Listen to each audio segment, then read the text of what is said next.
ትክክለኛና ውጤታማ የአጠናን ዘዴ ትክክለኛና ውጤታማ ለሆኑ ተማሪዎች አጠናን ዘዴዎች ንቁ የአጠናን ስልቶችን ወይም ደግሞ አክቲቭ ስተዲ ስትራቴጂስ መጠቀም አስፈላጊ ነው። ዝም ብሎ ማንበብ ወይም ደግሞ የተሰመረበትን ነገር መድገም ብቻ ሳይሆን አእምሮን የሚያሰራና መረጃውን በጥልቀት ለመረዳት የሚረዳ ዘዴ ነው። ሰላም ጤና ይስጥልን። እንኳን ወደ እንማማር የዩቲዩብ ቻናል በሰላም መጣችሁ። ለዚህ አስተማሪ ቻናል አዲስ የሆናችሁ እንኳን ደህና መጣችሁ እያልን ሰብስክራይብ በማድረግ ቤተሰብ እንድትሆኑ እጋብዛችኋለሁ። አዲሶች ደግሞ ቪዲዮ ላይክ በማድረግ እንድትጀምሩት እጠይቃለሁ ማለት ነው። እንግዲህ ዛሬ እንደተለመደው በጣም አስፈላጊ የሆነ ትምህርት ነው ይዤላችሁ የመጣሁት። ምክንያቱም ብዙዎቻችን ውጤታማ መሆን እንፈልጋለን፣ ግን እንዴት ማጥናት እንደምንፈልግ ማወቅ እንዳለብን አናቅምና ለዛ ደግሞ ትክክለኛ መፍትሄ ነው ይዤላችሁ የመጣሁት ከነ ዶክተር ወዳጄነ ከነ ዶክተር ብዙዎች ከሚናገሩት አንፃር ነው እንግዲህ ይዤላችሁ የመጣሁት። ምክንያቱም ይሄ ነገር በጣም አስፈላጊና ጠቃሚ የሆነ ነው። ምክንያቱም አንዳንዴ በራሳችን ያየነው ነገር በራሳችን ተጠቅመን ውጤታማ ካየንበት ለሌሎች ሸር ማድረግ በጣም አስፈላጊ ነው ብዬ ማስበውና እርግጠኛ ነኝ በዚህ መንገድ ከሄዳችሁ ያለምንም ምክንያት ውጤታማ እንደምትሆኑ ነው እኔ ምነግራችሁና እንግዲህ ዛሬ ውጤታማ ያጠናን ዘዴዎች የሚባሉት ምንድናቸው? እንዴት አድርገን ብናጠና ነው ውጤታማ ምን ሆነው? ልጄን በመልኩ ነው ውጤታማ እንዲሆን ማስረዳ ወይም ደግሞ ራሳችሁ አዋቂዎች ካላችሁ በምን መልኩ ነው ማጥናት ያለባችሁ? ሁላችሁም አሪፍ ውጤት እንዲኖራችሁ በትምህርት ቤታችሁ ውጤታማ እንድትሆኑ ትፈልጋላችሁና ስለዚህ ግን ውጤታማ መሆን እየቻላችሁት ግን ካለማወቅ የተነሳ ውጤታችሁ ወደታችሁን ይስተዋላልና እንግዲህ ዛሬ ከኛም ከተለምዷችን አንፃር ወይም ደግሞ ይሄን ነገር እኛ ተግበረናው በትክክል እየደረስንበት ነውና እንግዲህ ቀጥታ ወደ ቪዲዮ ስንሄድ ምንድነው ውጤታማ ያጠናን ዘዴዎች የሚባል አንደኛ የራስን እውቀት መፈተሽ ወይም ደግሞ ይሄ ሰልፍ ቴስቲንግ የምንለው ማለት ነው። መጀመሪያ ራሳችሁን ፈትሹት። ይሄም እንዴት ነው የምፈትሹ ስንል ማስታወሻዎችን ወይም ደግሞ መጽሐፍ ሳይመለከቱ የተማራችሁትን ማስታወስ። ለምሳሌ ዛሬ አንድ ሳብጀክት ከተማራችሁ ዛሬ ማትስ ብትማሩ ዛሬ ማትስ ላይ ምንድነው የተማርኩት? መምህሩ የተናገረኝ ነገር ምንድነው? ማስታወስ በጣም it is very important ነው ይሄ ማስታወስ የምንለው ነገር ማለት ነውና አንድ ሳብጀክት ከተማራችሁ ዛሬ ምንድነው የተማርኩት? ወይም ደግሞ እንግሊዘኛ ኦር የተለያዩ ነገሮችን ሊሆን ይችላልና ዛሬ ከማትስ ምንድነው የተማርኩት? ዛሬ ከእንግሊዘኛ ምንድነው የተማርኩት ብላችሁ መጀመሪያ ካለምንም መጻፍ ካለምንም ደብተር ከምንም በቃ ነፃ ሆናችሁ ራሳችሁን ፈትሹት። ከዛም በኋላ ለምሳሌ ወይም ደግሞ ካነበባችሁ ወይም ደግሞ ካስታወሳችሁ የተነሳ ያን ነገር እንደዚህ ነው ለካ ብላችሁ ወይም ደግሞ ያላስታወሳችሁትን ነገር እንድታስታውሱ ይጠቅማል ማለት ነው። በሁለተኛ ደረጃ ደግሞ ክፍተትን ጠብቆ ማጥናት። በምታጠኑበት ሰዓት ይሄ ወከባ የበዛበት ምናምን ሳይሆን ክፍተትን ስፔስ ሪፒቴሽን የምንለው ማለት ነውና ፕራክቲስ የምንለው ማለት ነው። በጣም ይሄ ያጠናን ዘዴዎች አንዱ ከፍተኛ ሚናን የሚይዝ ነው ማለት ነውና ለምሳሌ ይሄ ብዙ ነገሮችን ባንዴ ከመጨናነቅ ይልቅ እየከፋፈላችሁ ማንበብ። ለምሳሌ አንድን መረጃ ብዙ ጊዜ እየደጋገማችሁ ከማንበብ ይልቅ የከፋፈላችሁ በየጊዜው ለምሳሌ አንድ ሳብጀክት ዛሬ ካነበባችሁ ነገ ደግሞ አንድ ሳብጀክት ወይም ደግሞ ከክላስ መልስ የምታነቡ ከሆነ ደግሞ ደቂቃ እየሰጣችሁ 20 ደቂቃ 30 ደቂቃ እየሰጣችሁ እየከፋፈላችሁ ማንበብ። ምክንያቱም አንዴ ሁሉንም ባንዴ ስናነበው የትኛው ውስጥ አይምሮአችን እንደሚቀመጥ አናውቀውም። ስለዚህ እየከፋፈላችሁ ማንበብ። በሶስተኛ ደረጃ ደግሞ PQ4R የሚባል ቴክኒክ አለ ማለት ነው። ይሄን ነገር በጣም ብዙዎቻችን እየቀየረ ያለው ነገር በከፍተኛ ደረጃ ይሄ ነው PQR የምንለው ማለት ነው። ይሄም በንባብ ጊዜ መረጃን ወይም ደግሞ ያነበባችሁትን ኢንፎርሜሽን ያነበባችሁት መረጃ ኤቭሪቲንግ ሁሉን ነገር ወደ አእምሮአችሁ እንዲቀመጥ ብሬናችሁ ውስጥ እንዲቀመጥ የሚረዱ PQR ቴክኒክ ነው። PQR ቴክኒክ ደግሞ ምንድነው ስንል ፕሪቪው ኩዌስችን ሬድ ኤንድ ሪቪው ወይም ደግሞ ሪፍሌክት ማድረግ ነው።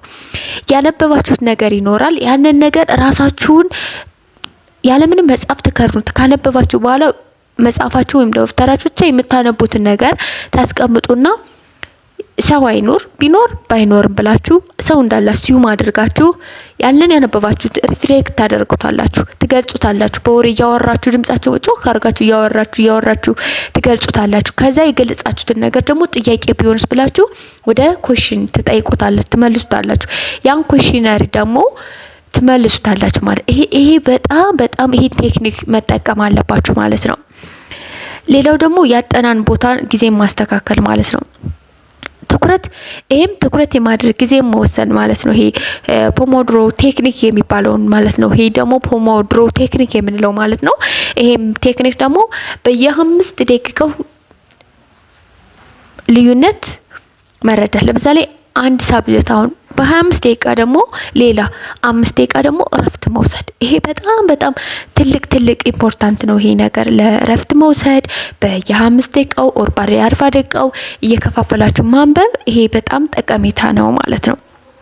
ሌላኛው በ5ኛ ደረጃ ደግሞ ቡድን መፍጠርና መወያየት፣ እርስ በርስ በመጠያየቅ፣ እርስ በርስ በመረዳዳት፣ እርስ በርስ በመማማር በቃ ይሄ ፕሬዘንቴሽን የምንለው ማለት ነውና ይሄ ግሩፕ ዲስከሽን የምንለው ማለት ነው። ያንን በሰፈራችን ተወያይተን ዛሬ አንዱ ካነበበ ያንን እንዴት መግለጽ እንዳለበት ለሌሎች ማስረዳት ይሄ በጣም ከፍተኛ ሚናን የያዘ ነው። እንግዲህ ያጠናን ዘዴዎችን አንደኛ ራስን እውቀት መፈተሽ፣ ሁለተኛ ክፍተትን ጠብቆ ማጥናት፣ ሶስተኛ ፒክ ፎር ዘዴዎችን መጠቀም፣ አራተኛ ያጠናን ቦታና ጊዜ ማስተካከል፣ አምስተኛ ደግሞ ቡድን መፍጠርና መወያየት ብለናል። ስለዚህ እነዚህን ካደረግንም በኋላ ደግሞ ከትምህርት ቤት መልስስ እንዴት ነው የምናጠናው? እንግዲህ እነዚህ ነገሮች የሚጠሩት እንግዲህ ትምህርት ቤቶች ሲዘጉ ወር ደግሞ እሁድ ቅዳሜ ሊሆን ይችላል። ግን ከትምህርት ቤት መልስ ብዙ የሚቸገሩት አሁን ከትምህርት ቤት በኋላ እንዴት ነው ማጥናት ያለበው የሚለውን ደግሞ እነግራችኋለሁ። ቪዲዮውን እስከ መጨረሻ እንድታዩት ጋብዛችኋለሁ። አሁንም ከሁሉም በላይ ግን ማንኛውም ዘዴ ቢጠቀሙ ንቁ መሆን ወይም ደግሞ አክቲቭ መሆን ያስፈልጋቸው ወይም ደግሞ ሪፒቴሽን በጣም ወሳኝ ናቸው። እንደዚህ አክቲቭና ሪፒቴሽን ካላችሁ ሁሉም ደረጃ ውጤታማ ነው የምትሆኑት። ስለዚህ እነዚህን ከትምህርት ቤት መልስ ከምን አይነትና በምን ዘዴ ነው ልጆች ማጥናት ያለባቸው ብላችሁ ልታስቡ ትችላሉ። ወይም ደግሞ እንዴት ነው አድርገን የምናጠናው ብላችሁ ሊሆን ይችላሉ። እንግዲህ ለትምህርት ውጤታማነት ልጆች ከትምህርት ቤት ከተመለሱ በኋላ ወዲያውኑ ማጥናት ከመጀመር በፊት የተደራጀና ሚዛናዊ የሆነ የዕለት ተዕለት እንቅስቃሴ መከተል አለባቸው። ለምሳሌ ከመጡ በኋላ ልጆች ማጥናት ያለባቸው ስርዓት ለማስተካከል የሚረዱ ናቸው ማለት ነው። ለምሳሌ ከመጡ በኋላ አጥኑ ምናምን ከማለት ይልቅ ለልጆች ረፍት መስጠት ይሄ በጣም ትልቅ ነው።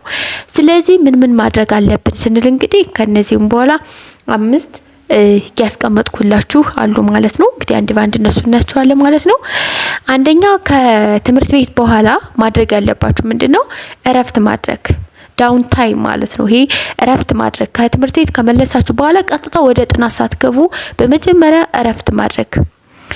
ይሄ ኃይል ሰጪ የሆኑ ምግቦችን መገብ ሄልዚ ስናክ የምንለው ማለት ነው። ፍራፍሬ ሊሆን ይችላል፣ ለውዝ ሊሆን ይችላል፣ ወተት።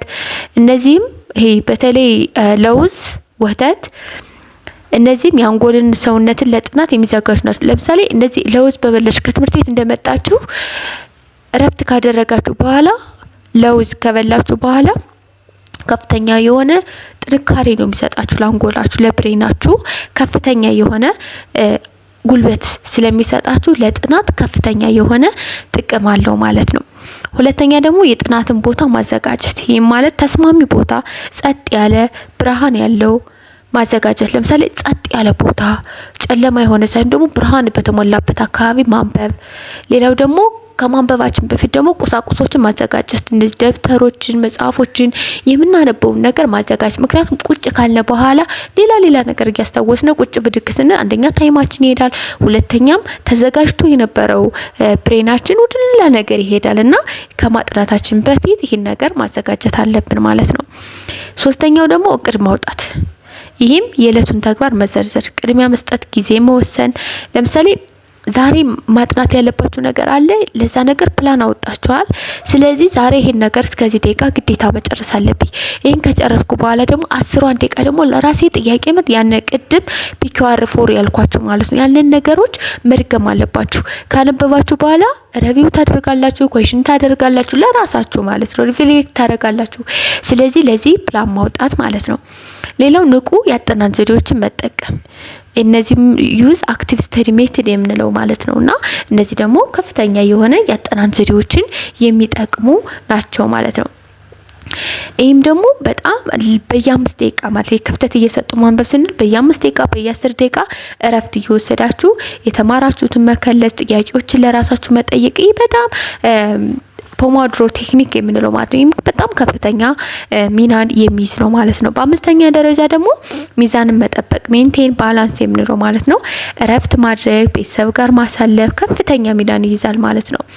ስለዚህ ልጆች ከትምህርት ቤት ማጥናት ያለባችሁ እርግጠኛ ነኝ በዚህ መንገድ ልጆቻችሁን ካስጠናችሁ ወይም ደግሞ ልጆችም በዚህ መንገድ ካጠናችሁ ያለምንም ምክንያት ነው ውጤታማ የምትሆኑ። ለማንም ነገር ሳሰለችሁ መድገም ባለባችሁ ሰዓት እየደገማችሁ አክቲቭ ሆናችሁ በዚህ መንገድ ከሄዳችሁ በምንም ምክንያት ውጤታማ የማትሆኑበት ምክንያት የለም። ስለዚህ ሁላችሁም ውጤታማ ነው የምትሆኑት ማለት ነው። ስለዚህ ከፍተኛ ሚናን ይይዛል ማለት ነው። በአጠቃላይ ጥሩ እንቅልፍን በጣም ከፍተኛ የሚይዝ ነውና መዝናናት፣ ለምሳሌ እረፍት ማድረግ፣ ከቤተሰብ ጋር ማውራት፣ ለቤተሰብ ጊዜ መስጠት፣ ከቤተሰባችሁ ጋር ግልጽ የሆነ ግንኙነት መኖር፣ ከጓደኞቻችሁ ጋር ግልጽ መኖር፣ በቃ ይሄ ነገር ካለ ከፍተኛ የሆነ ውጤታማ ያጠናን ዘዴ ነው የምትይዙት ማለት ነው። ለምሳሌ ለነገ መዘጋጀት፣ ለምሳሌ ነገ ስትዘጋጁ በቂ እንቅልፍ ስተኙ በየቀኑ የምታደርጉት ነገር ስኬታማ ነው የሚሆነው ማለት ነውና እንግዲህ የዛሬ ቪዲዮ ይሄን ይመስላል። ትክክለኛና ውጤታማ ያጠናን ዘዴ የሚል ነው። እንግዲህ ከብዙ ዶክተሮች የሰማሁትን ነው እንግዲህ ለእናንተ ሸር ማድረጋችሁ ተጠቀሙበት ላለው። እንግዲህ በቀጣይ ደግሞ በአስተማሪ ቪዲዮ እንገናኛለን። ስለምሰጡ ኮሜንት ወይም ደግሞ ጥያቄ ካላችሁም ኮሜንት ስር ማስቀመጥ ትችላላችሁ። በቀጥታ መልስላችኋለሁ ማለት ነው። ሰላም ሁኑ። ባይ ባይ።